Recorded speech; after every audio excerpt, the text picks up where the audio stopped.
Okay, so have you ever had that feeling? Like you're trying to really understand something important, maybe for work, maybe just out of curiosity, Hmm. but you just hit this wall of information. You've got articles and studies, and it feels like you're getting lost in the details before you can even see the big picture. Oh, yeah, for sure. It can feel so overwhelming. That's where we come in. Yeah. Welcome to the deep dive, your shortcut to getting to the heart of what really matters. And today we're going deep, way deep into something pretty fundamental. How kids engage with school in those crucial elementary years. Yeah, and not just like a quick glance at a couple of blog posts, Oh, right? We that's went got it. all in on this We one. did. We're talking a full-on review of 35 years of research, over 100 studies all about engagement in elementary school. Decades of work just distilled down to the most important insights. That's a lot of research. So what's the mission for our deep dive today? We want to really uncover from all that research what we know about how to help kids get engaged, spark that interest in learning early on. Yeah, sort of get at the root of what makes kids excited to learn. Yeah, Maybe even find some ways to avoid problems later on. right. Exactly. And listen, this isn't just for teachers or people in education. If you're a parent, if you're fascinated by how kids learn, or if you just believe that a strong start is super important, this one's for you. Absolutely. We're going for those aha moments where you realize, oh, there's actual research behind what I've been feeling. Yeah. Or maybe even discover some things you hadn't thought about before. Think of us as your guides through this whole research landscape. We're going to highlight the key takeaways and try to make sense of it all together. Sounds good. Okay, so to kick things off, let's talk about what school engagement actually means, especially for elementary school kids. I mean, it's got to be more than just showing up, right? Oh, yeah, it's way more than just attendance. It's multifaceted. The research really emphasizes that. Across all those studies, researchers are often looking at three main areas. First, there's how students feel about school. Their enthusiasm, excitement, maybe even anxieties. That's what we call affective engagement. Got it. So that's the emotional side of things. What about the actual doing part? Right. So second, we have what students actually do in school, things like participating, getting those assignments done, following the rules. That's behavioral engagement. So their actions, their participation. Exactly. And lastly, there's the thinking part, the cognitive engagement. This is about how deeply they're actually thinking about what they're learning, how much they're trying to understand and master the material. So it's not just going through the motions, they're really trying to get it. Exactly. It's about their heart, their hands, and their head all being in the game. I like that. Heart, hands, and head. So with all these different ways to think about engagement, how did the researchers even start to organize all of that information from those 100 studies? They used this really helpful framework called the self-system model of motivational development. Okay, break that down for me. Basically, a child's motivation, how they grow in school, it doesn't happen in isolation. This model really highlights that the support they get from the people around them, their peers, teachers, and parents, that all plays a huge role in their motivation and their overall development. So it's about understanding the child within this whole web of relationships. Right. It's a really useful way to think about why those different relationships are so important. And, the review actually found that the support is a major factor in school engagement. It is. Oh, yeah.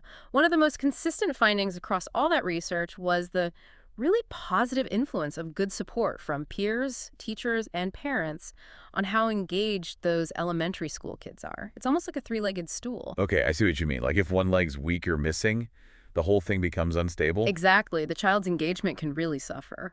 So let's take a closer look at each of those legs, those supports, starting with peers. How much do our classmates really impact how we feel and act in school? For me, having friends in my classes definitely made me look forward to going. That makes sense, and the research backs that up. Having those positive relationships with classmates, feeling accepted and liked, even just seeing your peers as being focused on learning, those all contribute to a student's engagement. It's like it creates a sense of safety and belonging, so you're more comfortable participating, asking questions, all that. Right. If you feel like you belong with the people you spend your day with, you're much more likely to invest yourself in the whole school experience. What about the flip side? What happens when those relationships aren't so positive? Well, the research also shows pretty clearly that negative peer experiences, like being rejected or bullied, Yeah. that can be really damaging to a child's engagement. Yeah, that makes sense. If you're feeling isolated or picked on, It's hard to focus on learning and feeling connected to school. Absolutely. Okay, let's move on to teachers. I think we've all had those teachers who just had a way of bringing learning to life. What does the research say about the teacher's role in all of this?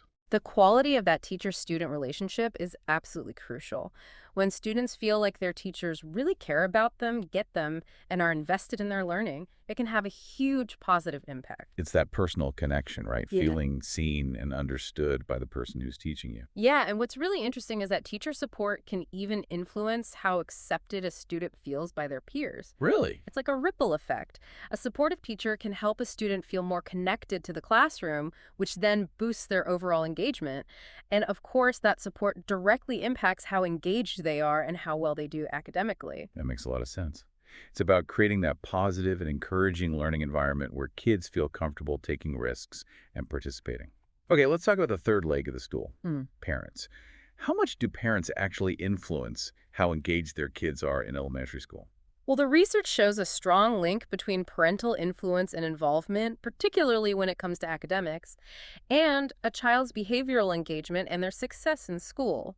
So that's things like showing up for school, participating in class, and doing well academically. Exactly. And when we talk about influence and involvement, it goes beyond just helping with homework, although that's important too. It's about things like showing interest in what they're learning, going to school events, just having conversations about their day, and creating that supportive environment at home that values education. It's about showing them that learning is important and that you're there to support them along the way. Right. When kids see that education is a priority for their parents, it sends a powerful message, and that encourages them to be more engaged at school. So we've talked a lot about the positive influences, but the review also mentioned that certain things about the school environment itself can actually hurt engagement. Hmm. What are some examples of that? Yeah, while the abstract didn't give us specific examples, it did highlight that certain school characteristics can have a negative impact on engagement. So things like, what, a lack of resources or a negative classroom environment. Right. It could be things like that. Or maybe inconsistent discipline approaches or even teaching styles that don't really connect with how different students learn best. It really shows that creating that supportive learning environment for kids is a multi-layered thing. It's the relationships, the overall school climate, so many factors. Definitely. Now, for a more positive spin, the review also looked at interventions and strategies for increasing school engagement. What did they find that actually works? This is where things get really practical. The review found all sorts of effective interventions to promote engagement, and these varied a lot in how complex they were and what they focused on. Okay, so what were some of the common themes or approaches? One thing that was interesting is that a lot of these interventions targeted specific aspects of engagement, those three areas we talked about earlier: how kids feel, what they do, and how they think about school. Makes sense. Address the specific area that needs a boost. Exactly. Some interventions focused on students' emotions, trying to foster those positive feelings and reduce any anxiety they might have about school. Others focused on behavior, maybe teaching them how to participate better or manage disruptive behavior. And then there were those that zeroed in on the cognitive side, working on their motivation, their sense of competence, and their overall investment in learning. So it's about figuring out what piece of the puzzle needs attention and then finding the right strategy. Right. And another common thread among these successful interventions was that they often looked at the students' overall school experience, their motivation, things like their belief in their own abilities, and how they actually learn. That holistic approach. Yeah. And it's really encouraging to see that this review brought together all this information about different interventions, because it shows that there's a lot of valuable knowledge out there for people who are trying to make a real difference. It's good to know there's research backing up those strategies. Now, another point the review touched on was how school engagement changes over time throughout elementary school. Is it something that generally stays pretty consistent, or does it tend to shift as kids get older? Well, the research suggests that it's pretty dynamic. Studies have looked at how engagement levels evolve as kids go through elementary school, and they've also looked at how to prevent that engagement from declining. So it's not just a set it and forget it kind of thing. No, it needs constant attention and nurturing as they grow. Their experiences change, their needs change, so our approach needs to adapt too. Makes sense. Now, the question I'm sure everyone's wondering, does all this focus on engagement actually lead to better results in school? Mhm. What's the connection between engagement and academic achievement? That's a great question. And the research found that there's generally a positive and significant relationship between how engaged students are and how well they do academically. So more engaged students tend to perform better. Right. But there's a little nuance there. The strength and specifics of that relationship can actually vary. In what ways? Well, it can depend on where we're getting our information about engagement and achievement. For example, is it based on how students report feeling, what their teachers observe, or their actual grades? The link might look different depending on the source. So the way we measure things matters. Definitely. And the specific subject can make a difference too. The link between engagement and achievement might be stronger in math than it is in reading, for example. Okay, so it's a more complex relationship than we might initially think. Right, it's not a simple one-to-one correlation. Finally, the review looked at how different studies actually define and measure school engagement. Why is that important to think about? It's important because there isn't just one universal definition or way to measure engagement. Some studies might focus more on emotions, others on behavior or cognitive investment. So they're all looking at it through slightly different lenses. Right, and they use different tools and methods to assess it too. By analyzing those variations, the review helps us understand why some studies might have findings that seem different at first glance. It could just be that they're defining or measuring engagement in different ways. Exactly. So understanding those differences is really important for interpreting the research and getting a clearer picture of the whole topic. It's like everyone's describing the same elephant, but they're each focusing on a different part. That's a great analogy. Okay, wow, this has been a fascinating deep dive into a huge amount of research. So for you, our listener, what are the key takeaways from all of this? The main things to remember are school engagement is all about that web of support from peers, teachers, and parents. Strong relationships are key. Absolutely. And we need to be mindful of those things in the school environment that can work against engagement. Right, creating that supportive atmosphere is crucial. Then we've got all these research-backed strategies and interventions that can help boost engagement in different ways. So there are concrete things we can do. Exactly. And remember that engagement isn't static, it changes over time, so we have to nurture it consistently. Got it, it's an ongoing process. And finally, while engagement is generally linked to better academic outcomes, the strength of that link can vary depending on how we measure things and what subject we're looking at. So there's nuance to that connection. Lots to consider.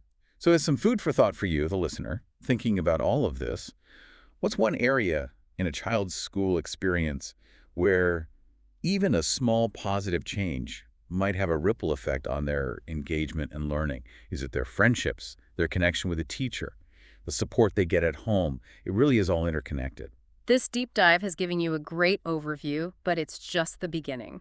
If anything we've talked about today really piqued your interest, we encourage you to dive deeper into those areas. Absolutely. There's a whole world of information out there waiting to be explored. Keep learning, keep exploring. And ultimately, understanding all of this helps all of us, parents, educators, anyone who cares about kids, create learning environments that are not just effective, but also truly engaging and enriching. Thanks for joining us on this deep dive. Yeah, thanks for listening.